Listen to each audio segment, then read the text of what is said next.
સૌને આજના આ એન્યુઅલ ફંક્શનમાં આપ સૌ પધાર્યા એ બદલ તમારા સૌનો ખરા હૃદયથી ખૂબ ખૂબ આભાર.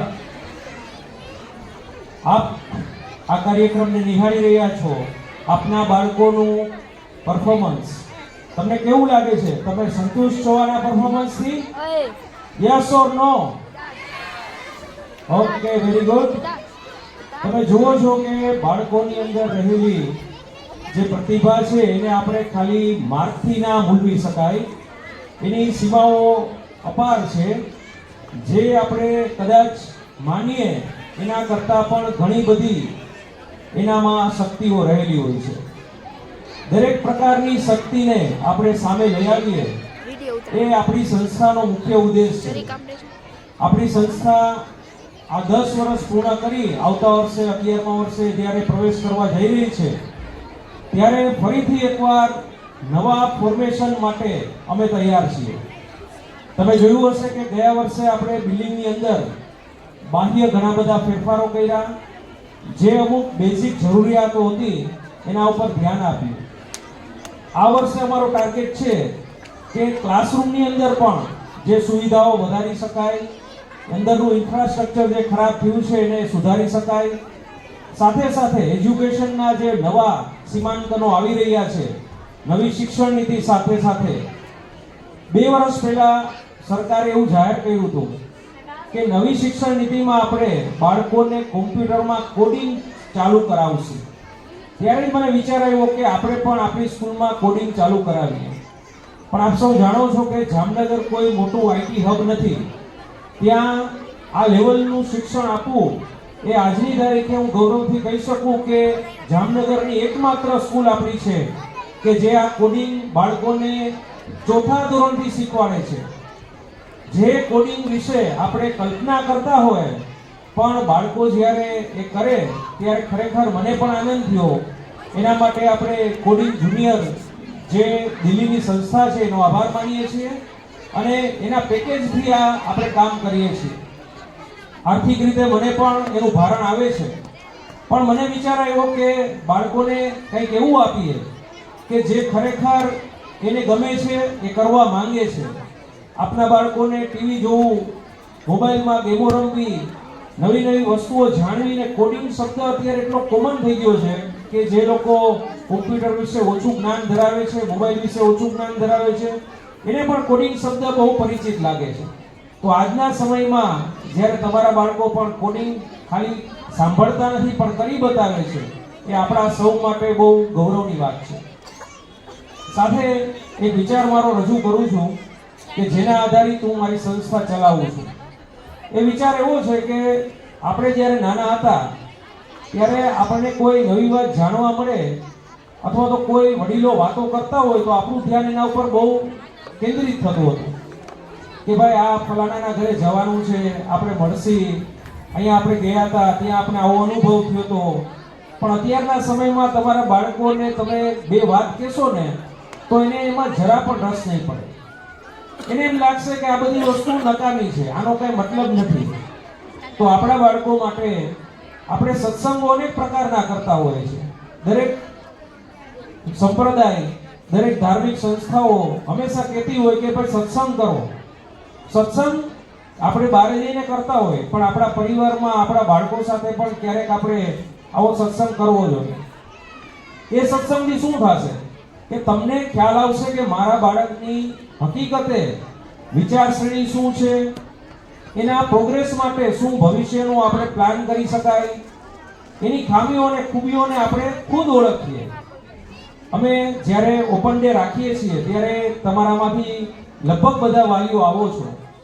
અમે શિક્ષકોના અભિપ્રાય લેતા હોય. બનવા જો તમે મારા સુધી નથી પહોંચતા, હું ઈચ્છા રાખું કે તમે બધા મને પણ મળો. કારણ કે મને ગમે કે ભાઈ તમારા બાળકના પ્રગતિ માટે તમારા વિચારો, તમારા બાળકના વિચારો એને હું જાણું અને એમાં કંઈ મદદરૂપ થઈ શકીએ તો મારા અનુભવથી અમે તમને કંઈ મદદ કરી શકીએ. આપણે એવું માનતા હોય કે ભાઈ અમારું બાળક તો હજી 3જા 4થામાં છે, એના માટે આપણે શું એવી જાણકારી મેળવવાની જરૂર છે.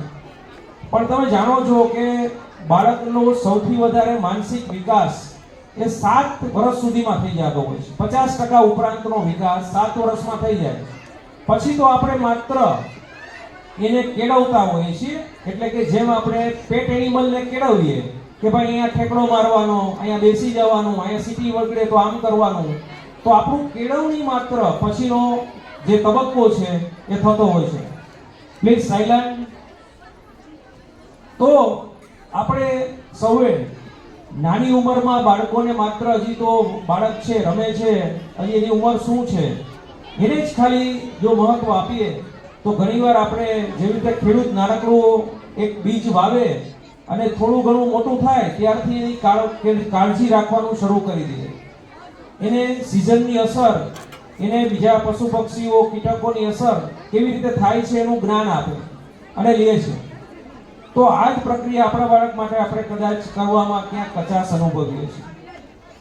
બીજું કે સંસ્થાઓ સામાન્ય રીતે એવું કરતી હોય કે જે બાળકોને અને પેરેન્ટ્સને આર્ટિફિશિયલ ઇન્ટેલિજન્ટ બનાવે, એટલે કે કૃત્રિમ શિસ્ત હોય, કૃત્રિમ રીતે બાળકનો વિકાસ થતો હોય. જ્યારે તમે આપણી સંસ્થામાં જોયું હશે કે એકદમ મુક્ત વાતાવરણ આપણે આપીએ છીએ, કારણ કે પડે છે, આથડે છે, કદાચ એનાથી કોઈ એવા બે શબ્દો નીકળી ગયા કે જે ખરેખર આપણે બેડ વર્ડ કહેતા હોય, પણ એ આ સહજ ભાવે નીકળતી વસ્તુઓ છે, એને ક્યારે રોકવી ના જોઈએ.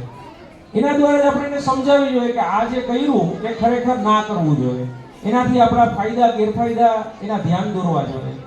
તો એક એક તબક્કે આપણે બાળકોને આ રીતે ટ્રેન કરશી તો એ સમાજમાં, વ્યવહારમાં અને પોતાના કાર્યક્ષેત્રમાં ખૂબ સારી રીતે પ્રગતિ કરી શકશે, સાથે સાથે એ પોતાના વિશ્વાસમાં વધારો કરી શકશે.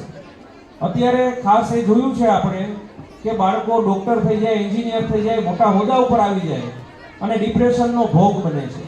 પોતે છે એ પદને મોભાને પણ કદાચ પચાવી નથી શકતા. એનું મુખ્ય કારણ એ છે કારણ કે એની નાનપણમાં જે કેળવણી થઈ છે એ કંઈક અલગ રીતે થઈ છે. જો એ બરાબર રીતે આપણે એને દરેક સંજોગોની વાત અને એની ખામી ખૂબીને પહેલેથી કાળજી લીધી હોત તો એને કદાચ આ મુશ્કેલી ના નડી હોત. બીજી વાત કે અત્યારના સમયમાં તમે જાણો છો કે સંતાનોમાં આપણે એક કે બે સંતાનો હોય છે, એટલે સ્વાભાવિક છે કે આપણા લાડ પ્યારમાં અને થોડી ઘણી આપણી લાગણીઓથી આપણે એને ઉછેરતા હોય છે. પણ દરેક વાલીએ એ પણ ધ્યાન રાખવું જોઈએ કે આપણે હંમેશા એને બધી જગ્યાએ કંઈ ભેગા નથી જઈ શકવાના. એને પોતાની જાતે પણ આગળ વધવા માટે, પોતાની જાતે પણ પરિસ્થિતિઓનો સામનો કરવા માટે, પોતાની જાતે પ્રશ્નોને સમજતા અને ઉકેલતા શીખવું પડશે. અને એના ભાગરૂપે જ તમે જાણો છો કે હું પોતે એમએસસી એમએડ થઈ અને વર્ષોથી સાયન્સ ક્ષેત્રમાં કામ કરતો, પરંતુ અત્યારે મેં 6th સ્ટાન્ડર્ડથી ભણાવવાનું ચાલુ કર્યું. થોડાક આગળના સમયમાં થોડીક ખામીઓ અમારી સંસ્થામાં રહી ગઈ છે એવું માનું છું, પણ આ વર્ષથી તમે જોયું હશે કે અમે નવેસરથી મેં વાત કરી એમ આખું રિફોર્મેશન કરવા જઈ રહ્યા છીએ કે સંસ્થાને માત્ર ભૌતિક રીતે જ નહીં પરંતુ શૈક્ષણિક અને વૈચારિક રીતે પણ આગળ લઈ આવવા માંગીએ છીએ. અને આપ સૌનો ખૂબ સારો સહયોગ મને મળ્યો છે. અમે જે આવતા ગયા વર્ષોમાં અમુક પ્રકારના પ્રશ્નો ફેસ કરતા હતા એ પ્રશ્નોમાં પણ અમને ખૂબ સંતોષકારક તમારા પ્રતિસાદ મળ્યો છે. કિરણ મેમ જે નવા આપણા પ્રિન્સિપાલ આવ્યા છે અને અહીંયા 2 દિવસ પહેલા એમના ફાધર એક્સપાયર થઈ ગયા એટલા માટે આજે નથી આવી શક્યા, એ બદલ અમે બધા દિલગીર છીએ. પણ એ પણ એક દ્રઢ મનોબળવાળા અને હંમેશા લાંબુ વિચારવાવાળા પ્રિન્સિપાલ છે કે જે હંમેશા આપણા બાળકોનું એવું નહીં કે અત્યાર પૂરતો પ્રશ્ન સોલ્વ થઈ ગયો, તમે નીકળી ગયા પછીની વાત પછી, પણ એ આગળ જતા પણ એ પ્રશ્નને ખૂબ સારી રીતે આપણા બાળકને હિતકારક રીતે ફાયદો કરાવે એવી રીતે એનું સોલ્યુશન લઈ આવવું એ પણ શું એમનામાં છે. તો સ્ટાફ પણ તમે જોયો હશે કે દરેક ટીચરો ખૂબ સારી રીતે તમારા બાળકો પાછળ મહેનત કરે છે.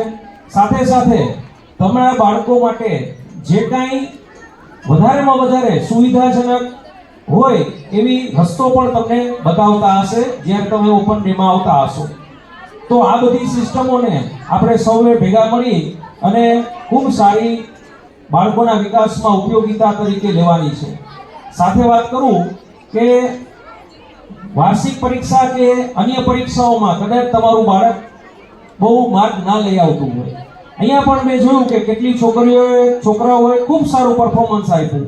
એને હું ભણાવું છું, મને ખ્યાલ છે કે ભણવામાં કદાચ એટલા સારા માર્ક્સ નથી મેળવતા, પણ એ પ્રયત્ન કરે છે. જ્યાં હતા ત્યાંથી કદાચ 1 માર્ક વધારે આવે તો પણ એના માટે સિદ્ધિ જ છે. કેમ કે આપણે જાણીએ છીએ કે કોઈ પણ વસ્તુની શરૂઆત ક્યારેય થતી નથી, માત્ર પૂર્ણાહુતિ થતી હોય છે. શરૂઆત તો આપણે જીવનની કરી ત્યારથી લઈને અત્યાર સુધીમાં ઘણા બધા નવા પડાવો, નવા પ્રશ્નો, નવી મુશ્કેલીઓ આવતી જ રહી છે. છતાં પણ આપણે અડગ રહી એ મુશ્કેલીઓથી પર આવી અને આજે ખૂબ સારી રીતે એક માનવ તરીકે જિંદગી જીવીએ છીએ.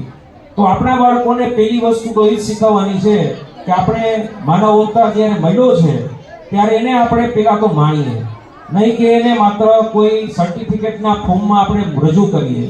દરેક સંસ્થાની જેમ અમારી પણ મર્યાદા હોય એટલા માટે અમે પણ આ બધા અમુક પ્રકારના શિલ્ડો અથવા તો સર્ટિફિકેટ વિતરણ કરવા પડશે. પણ હકીકતે અમે એમ માનીએ છીએ કે જ્યાં છે ત્યાંથી થોડા પણ આગળ આવે તો અમારા માટે ગૌરવની વાત છે. વધારે વાત ન કહેતા આપ સૌનો ફરીથી ખરા હૃદયથી આભાર માનું છું. Thank you all of you.